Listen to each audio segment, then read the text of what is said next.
Welcome back. Thank you for checking out this bonus edition of the 12 Kyle podcast. I'm 12 Kyle. Check this out. I'm going to let you in on a little secret. In fact, if you know me, it's not necessarily a little secret. It's actually pretty obvious.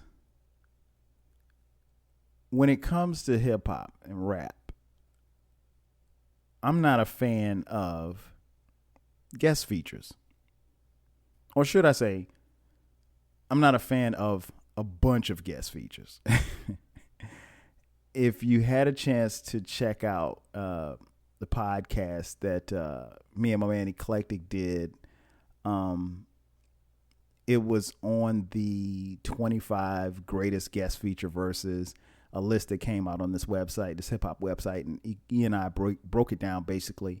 And, I just, even on that particular podcast, check it out. It's on the Encyclopedia Hip Hop podcast, which is E's podcast. You can find that anywhere you get your podcast. I'm not a fan of guest features, and I didn't really get into a lot of detail on that particular podcast because we had a list to go through. But I wanted to take a few moments to tell you why, because a couple of people did hit me up on Twitter and ask, why I wasn't a fan of this or fan of that. I'm just not a fan of a lot of guest features on rap albums. And I've never been a fan of it. And there's several reasons why. And I figured, on this bonus edition, I could tell you exactly why I don't like that shit. I guess part of it comes from the era in which I came from, the old school era of hip hop.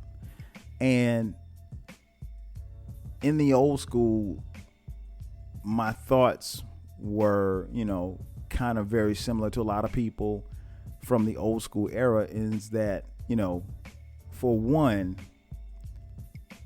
when it comes to your album, I came to hear you.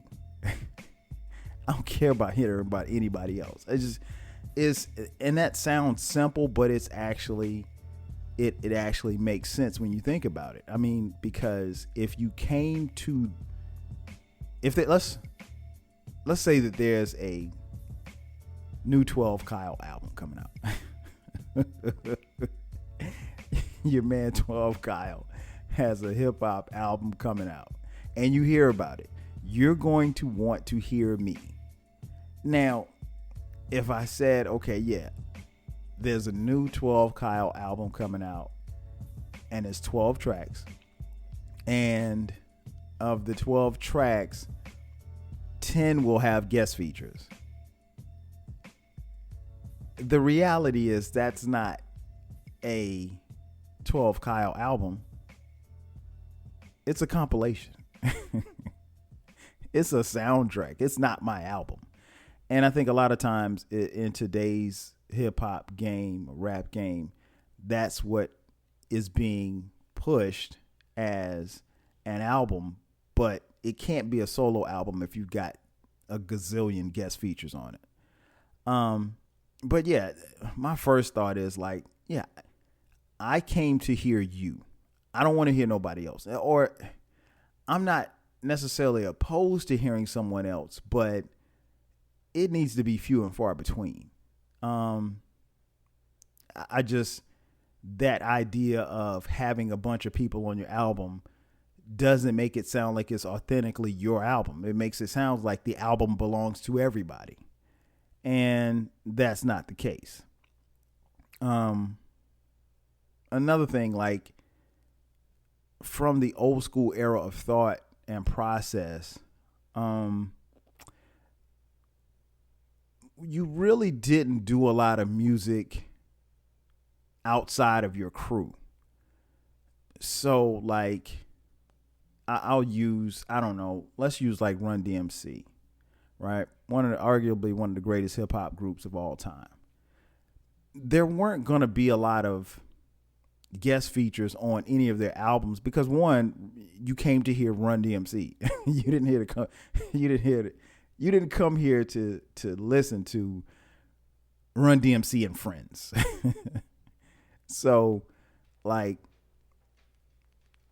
you really didn't do a lot of, and this is documented. I mean, like, you didn't have a lot of hip hop or rap that was being done, and the music and any music came outside of the crew that it was. So from like the early 80s into, I want to say, maybe the early 90s, you didn't have, you weren't gonna have like Native Tongues, which was the crew of a Tribe, and De La Soul, Queen Latifah, Moni Love, and so forth and so on. You wouldn't have like De La Soul doing a song with NWA. Now it didn't mean that they had beef. It didn't mean that they couldn't go on tour together, because they did. But it just wasn't. You weren't gonna tune into a De La Soul album and hear Ice Cube. It wasn't gonna happen. You were never going to listen to an LL Cool J record and have Luke Skywalker on it, or Uncle Luke, as many of you know him. Honestly, if you did that in rap back then, people would kill you. Like, that just didn't happen. And the reason being is because at that particular time, up until like the early to mid 90s, rap was really, really, really, really regional. Right? So if you were from New York, the people that probably listened to your music was from that area, the tri-state area.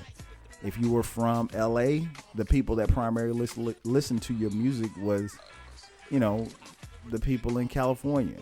And that's not to say that you could not go outside of your realm of your region, because obviously people did, because NWA found its way to my hometown of Florence, South Carolina.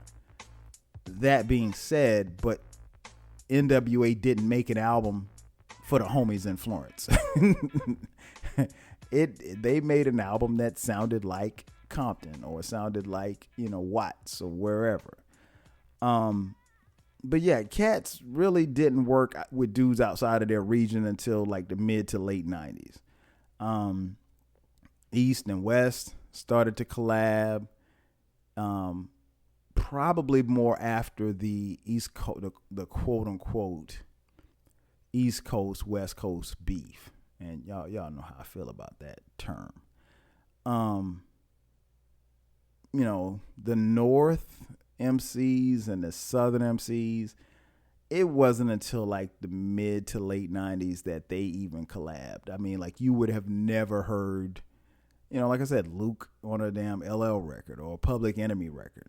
It just wasn't happening.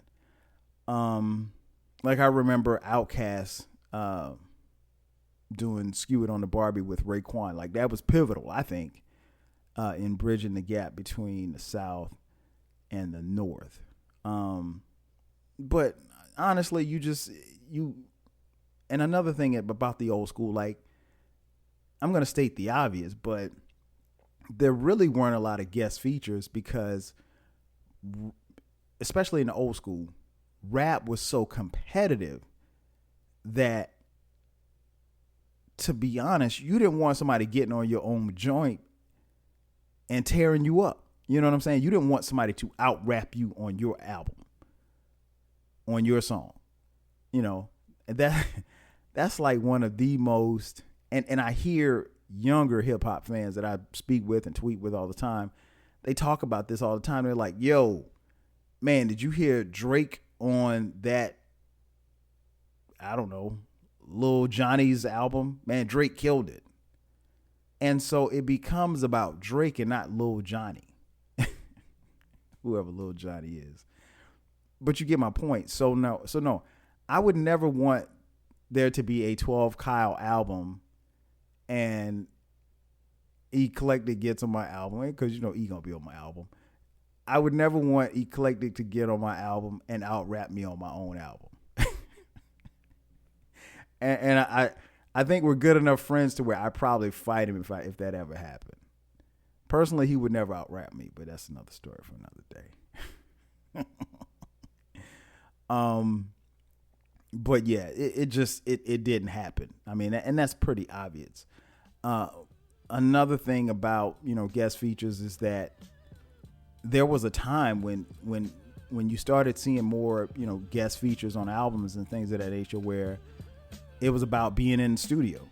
And I love even to this day seeing pictures of cats like Biggie and Nas in the studio together. And because we didn't have the internet back in 1994, you knew that those collabs probably happened. I mean, we knew that it happened because obviously there was music that subsequently came out, but to be able to see it, because again, no, Biggie didn't have Instagram.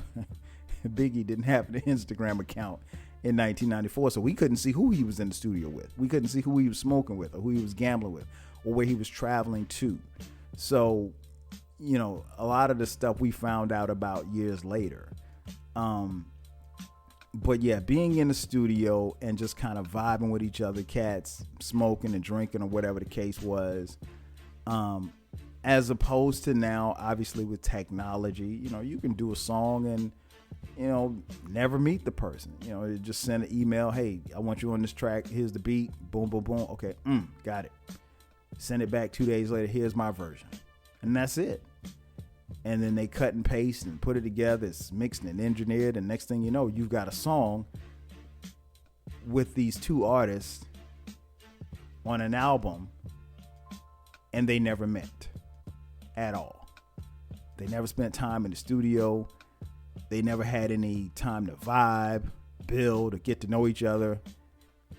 No studio session stories. No, all we have is, just a bunch of emails and stuff like that. And again, so for me, being from the old school, having an appreciation for the new school, but, I love seeing the old pictures of old rappers, just hanging and kicking in the studio.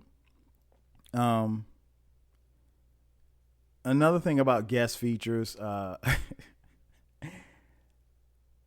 when Nas said, to big and Eminem murdered you on your own shit. Yeah. So that was the thing. Now, granted, Ether was a diss record, and he's dissing Jay-Z, and he, famously said, Eminem murdered you on your own shit, which he did, but that's beside the point. But it was a diss line in a song, but again, it was true. But like I said to my point a little earlier, no true MC wants to be shown up by their guest. Not an MC. Now, if we're rappers, and I wish I had time to talk about the difference between MCs and rappers. But when you write dope shit, you want that shit to stand the test of time. Now, there is, it's been alleged that, sometimes when cats have guest features, maybe their guest does better than them and makes them go back and rewrite whatever it is that they wrote. Don't do what LL did to Cannabis. Cannabis famously had a dope ass verse. LL went back and rewrote his verse and dissed Cannabis in the verse and had him on the song and dissed him on his own track. Don't do that. Yeah, like I said, I'm just not a fan of guest features. A bunch of them. I think on average, an album should have one, maybe two at the most of guest features. 3 is pushing it. Depending on how many tracks you have on the album outside of your crew, but I'm just not a fan of it, and I remember, having this discussion with, Eclectic, and I don't know if we talked about it online or if it was offline. And, he said, it's like you're having a party and people say, hey, who's coming over? If such and such ain't there, I ain't coming. And that's how people view features now. Like, they're only going to check for the album based on how many or who the guest features are. And I remember a couple of years ago, J. Cole famously did an album and he didn't have any guest features on it. And people were upset that he didn't have any. I'm like, it's his album. why are you worried that he doesn't have anybody other than himself on his own album? Honestly, I would hate to put in 6 months to a year worth of work on an album and be judged by who else was on the album besides me. And then, finally, like, I hear this a lot too, and I see it a lot on Twitter. Someone will come up with an album and they'll have a guest feature on it. And the talk will be about the guest who delivered the best verse of the album. Now imagine me, 12 Kyle, making an album, and I have Rick Ross on my album, and Rick Ross delivers a killer verse, and people say, yo, that Rick Ross verse was the best verse on 12 Kyle's album. How am I supposed to feel about that? I don't know, man. Again, it could just be me being old. I'm just not a fan of it. Do your shit, write your shit, create dope shit. Have a person on or two. And then that's it. Like I remember watching a commercial. This had to be like 97, 98, because I never forget I was watching 106 in Park, and it was I want to say it was a Rockefeller artist. Let's just say it was Memphis Bleak. And when they did the advertisement, they listed every single other MC that was going to be on the album. And then they listed every other producer that was going to be on the album. And then they famously said at the end, be sure to check it out this Tuesday, the new album by Memphis Bleak. And I'm like, shit, that ain't his album. That's the Hood's album. And that's what it's become. Even nowadays, when new albums are coming out, hey, well, I wonder who's going to be on the new Kendrick album. Wonder who's going to be on the new Drake album. Why can't it just be about Drake or Kendrick? I would hate for my album that I've put time and effort in to be about somebody else, because at the end of the day, I want you to listen to me, not the people who I've randomly invited. That's going to do it for me. Thank you for checking out this bonus edition of the 12 Kyle podcast. I'm your boy 12 Kyle. I'll catch you guys next time. 5 stacks.